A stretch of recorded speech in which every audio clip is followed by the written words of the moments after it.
Kia ora, and welcome to Sign High. My name is Mita Moses.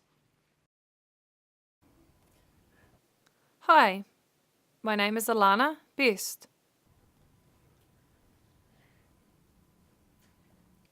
Today on the show we are covering emergencies and hospital visits. We have Debbie from New Zealand Police,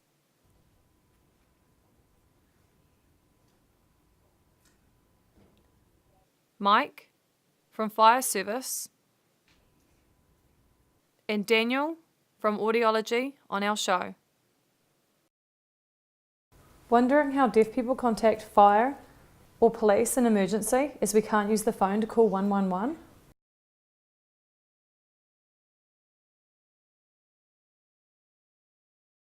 Do you want to know what happens in an audiology appointment?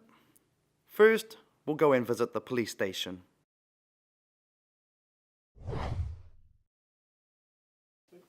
Hi Debbie, I hear you know some sign language. Please introduce yourself. Hello, my name is Debbie and I work at the Communications Centre in Auckland, but I also work with the deaf community. So we have a 111 text service. Who can register for that? Yeah, anybody who's deaf, hearing impaired or speech impaired can register. And how do you register for the text service? Just through on our website, so on www.police.govt.nz, up in the top corner of our website you'll see a little area with a line through it and it'll have our texting 111 service. If you click on that, it's going to take you through to a page. So once you've registered your phone, how do you know it's working? Yeah, so when you finish registering the page, you've hit submit, you're going to receive a text message to say welcome to 111 texting. It means you're now live. And you'll also, if you've added an email address in your registration, you're also going to get an email. In that email, it's going to give you your username and password, so you need to keep that somewhere safe so you don't forget it. So the mobile's registered and there's an emergency. What do I do? So it's really easy. The first text is we want to know where you are and what service you need. So to make it nice and simple, if you need police, we just want you to put P as the first letter. If you need ambulance, you put A. And if you need fire, you put F.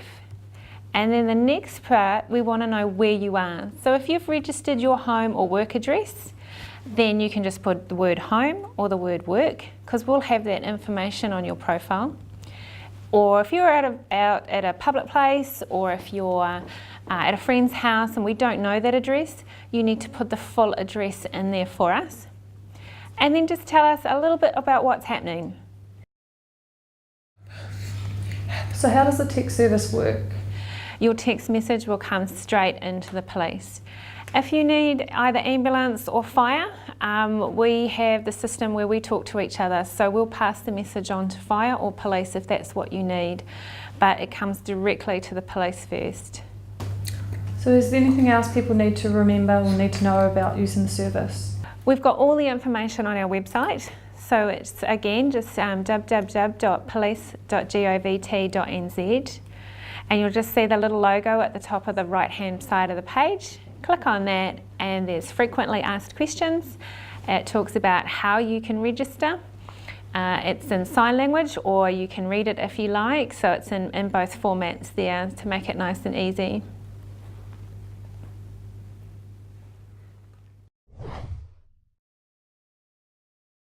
Alana is going to show you some signs you might need someday. Don't forget, check online. Emergency. Call 111. What happened? Serious. Not serious. Police. Fire. ambulance, hurt injury, hospital, CPR, first aid, emergency, call 111, serious, not serious, police, fire, ambulance, car accident, hurt injury, hospital,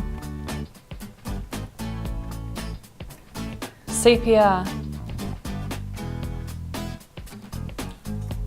first aid,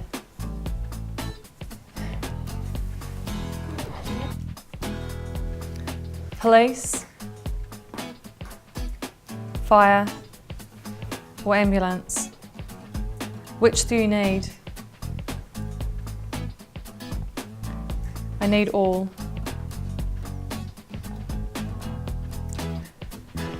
A car accident, is it serious or not serious? It's serious. 2 people are injured. 1 person is dead. The injured, where's the ambulance taking them? Whangarei Hospital. Do you know CPR?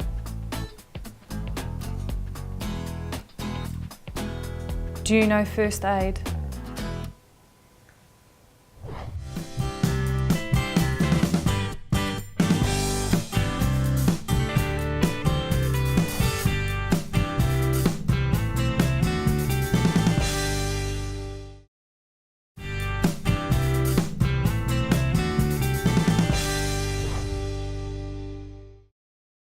Welcome back. Mike from New Zealand Fire Services is next. At home, I have a shaking fire alarm that goes underneath my pillow. Mike will explain. So my name's Mike Chantalou. I'm a Fire Risk Management Officer for the New Zealand Fire Service. So I'd like to talk a little bit about smoke alarms and particularly hearing assistive technology smoke alarms. So we've got Deaf Aotearoa and then there's Life Unlimited, and those 2 organisations basically they go out and they assess people to see if they qualify for, they meet the criteria for to get hearing assistive technology smoke alarms. And so once they've done their bit, then we, the Fire Service, work collaboratively with them, and we come together and give advice on where they should be installed, how many smoke alarms, and then also what other kinds of devices would be beneficial. The types of devices that we have available, there's smoke alarms, okay, so they are hooked into another device. They send a wireless message to another device that activates. It could be a pillow shaker, so you have a vibrator underneath your pillow, so when you're asleep it shakes your head, wakes you up. It might be a flashing strobe, so the smoke alarm activates and it sends a message to this really bright light. It's hard to miss, it's quite bright. And or it could be a pager that people can carry around, a little pager on their belt that it, again vibrates, sends them a message to let them know that the smoke alarm's gone off. A question that we get from time to time is how do people with a hearing impairment contact emergency services? And if you can't speak on the phone or you can't hear a response back on a telephone, it's not much good to you. So the deaf community rely quite heavily on text messaging. So if somebody with a hearing impairment has an emergency, they can use their cell phone and all you have to do is text any message, a blank message, to 111. So as soon as that message goes through, a return text will be sent straight back, and it will ask, what service do you require? And it will be police, ambulance or fire. And they just have to send back a text saying P for police, or they could write police, P, F or A for whichever service they require. If you need to go online and find out some information from websites, there's a couple you can go to, deaf-aotearoa.co.nz, so that's all one word, deaf-aotearoa.co.nz. Citizens Advice Bureau is another one, so that'll be cab.org.nz. So if you go to either of those websites, you can get a lot of information that will help in any aspect of daily life. Go into the Deaf Aotearoa office, which is at 1 Deveron Street in Whangarei, and they'll be able to help you out.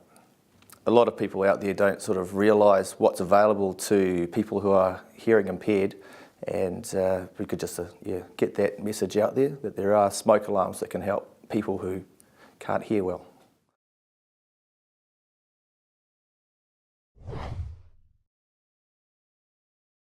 The Northland DHB, that is the Regional Health Board, their advice, if you are deaf, is to speak to a staff to organise an interpreter, or you can write down on pen and paper or a whiteboard.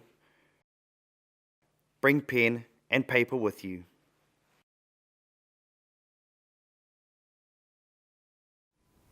You might consider having a medic alert bracelet or necklace.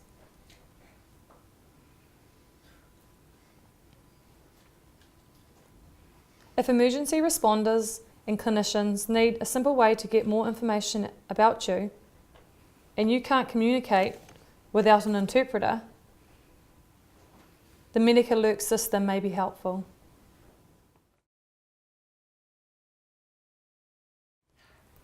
We have Mita's wife Kathy next. She will tell you what happened when she was in labour and arrived at the maternity unit after hours.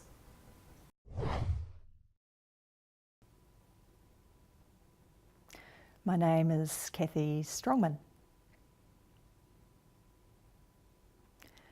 I'm from and live here in Whangarei. Now I've got a story about going to the hospital. In the very early morning, I had severe pains, labour, and so I followed Mita and another vehicle to the hospital because I really wasn't sure where the maternity ward was. When we arrived, the doors were closed and there was a button on a speaker box by the closed doors. And as I said, I was having contractions and in a lot of pain. And because both of us are deaf, even if we pushed the button and if someone was talking, we wouldn't be able to hear what the person was saying. So even when a person came to the door, all they saw was Mita because I had been standing behind him. And he motioned to the person that I was there. I think maybe she thought he was a robber. And so Mita explained that we were both deaf, and they opened the door and we went. We sat down and the lady said, "Oh, I'm so sorry, I didn't realise that you were deaf." And I was already in labour and having labour pains for about 15 minutes, and then our baby girl, Karina, was born. And of course, during the birth, I was screaming, and the lady said to me to keep it down, but I didn't care because I couldn't hear myself. So there was a bit of communication difficulties there. Now we have 4 girls, and the same thing happened again at the hospital. The doors were closed when we arrived there after hours, and even though there's a speaker box and a doorbell, we can't hear what someone is saying to us through the speaker. And maybe they think that someone's going to come and steal the babies or something, but there's just no way for us to let people know that we're deaf.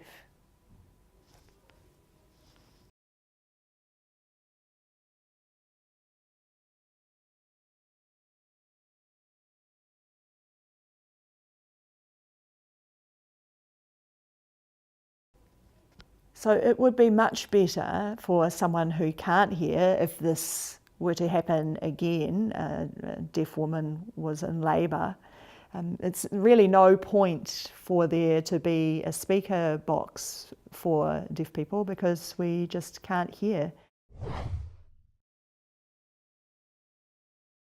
Things have changed at the maternity ward, as you will see. So this is our ambulance bay and also the after hours entrance. So if you came in labour after 8 p.m, just drive around to the sides of the maternity building. There's car parking space out here, and then you ring the doorbell, there's a camera, they can see you and someone will come and let you in.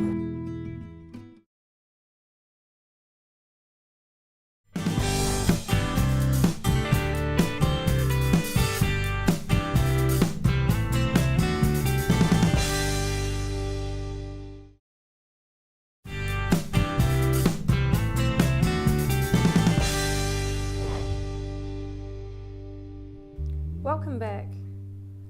A lot of people have asked me how hearing aids work and what the audiologist does.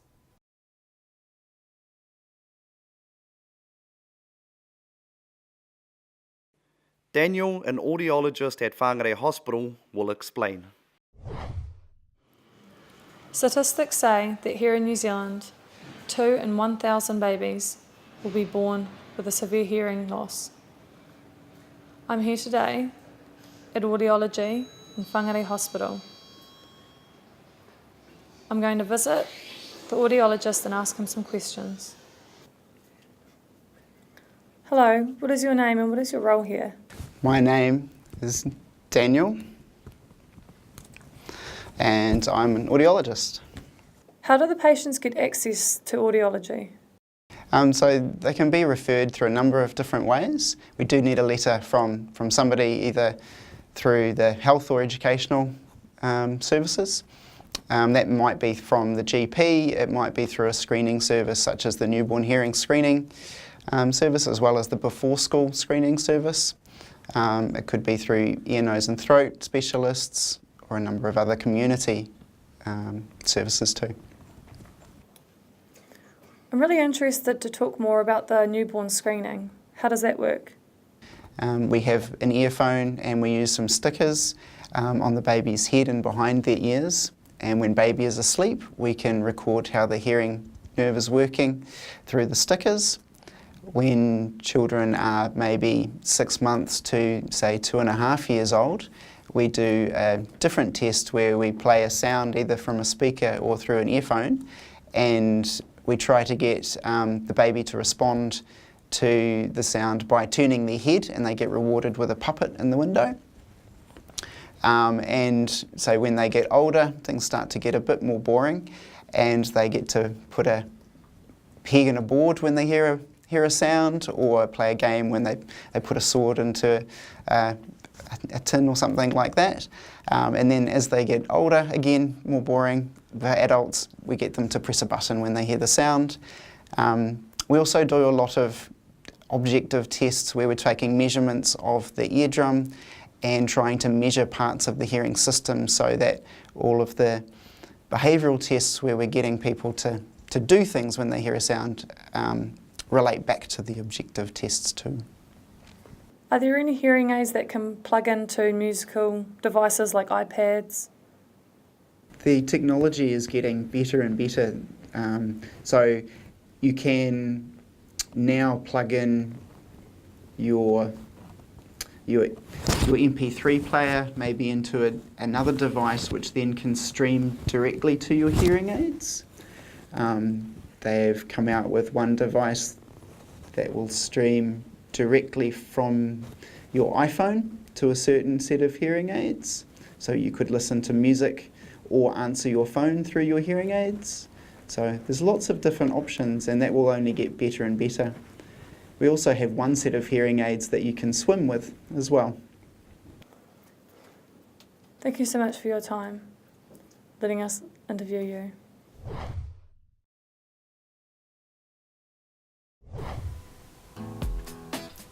Doctor, nurse, pain, 1 to 10, 1, 2, 3, 4, 5, 6, 7, 8, 9, 10. Painkillers, allergy, blood test, injection vaccine, check heart, check ears, check breathing, blood pressure, hot, cold, sick, flu, broken, sprain, x-ray, vomiting. The doctor is here now. Where is the pain? How bad is the pain? Out of 1 to 10, 1 being okay pain, 10 being extreme pain. The pain is in my arm, about an 8.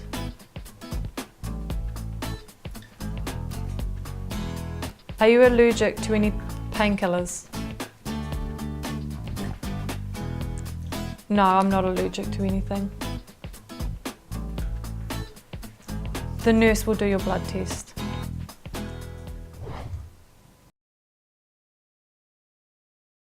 Next, the online resources for the New Zealand Police and the Audiology website. They have all the information about their services right there. Let's have a look at www.police.govt.nz and see where the 111 text content is. Look at the ear logo. It's the one we want. Click on that. We are on the page now. Everything about the 111 text service can be found here. Click on How to register for 111 text. Follow the instructions to register your mobile, and the video has instructions in NZSL as well. Quick tip: read or watch everything carefully, and when you have understood how to use it, then go ahead and register. Northland Audiology's website for all information about their service.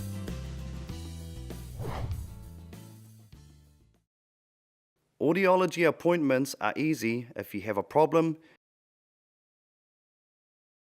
you can ask to be referred for a hearing check.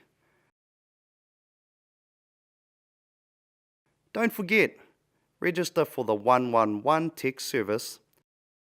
If you haven't yet done that, you can visit the police station if you need extra help. Every house needs working fire alarms. That includes those of people with hearing loss. So make sure you get one. Remember, I have a shaking pillow fire alarm, so there's no excuse. Thank you for watching Sign High. Come back next week. Bye. Kia ora.